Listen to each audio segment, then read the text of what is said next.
কালকের বজ্রাঘাতে আমাদের এই টিভিটি হয়ে গেছিলো নষ্ট। যাই হোক, কাকু এসেছিলেন ঠিক করতে।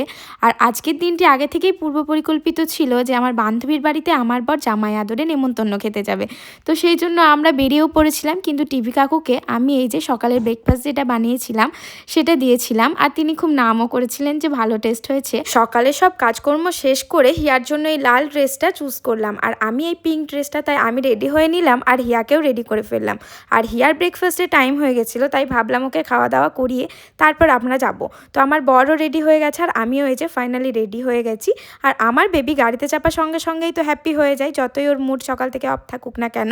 তো এই যে আমার বর এখন কিনছে মিষ্টি, যেহেতু কুটুম বাড়ি যাবো। আর এই যে আমার বান্ধবী দুজন আমাকে নিতে চলে এসছে। তো আজকে আমরা এই তিনজনই ছিলাম স্পেশাল গেস্ট ওদের বাড়িতে, আর আমার মেয়েটাও ছিল, 4 জন হয়ে যাচ্ছি। ছোট বড় সকলের কাছ থেকে অনেক অনেক ভালোবাসা নিয়ে এলাম। আর বান্ধবী, তোকে জানাই অনেক অনেক ধন্যবাদ।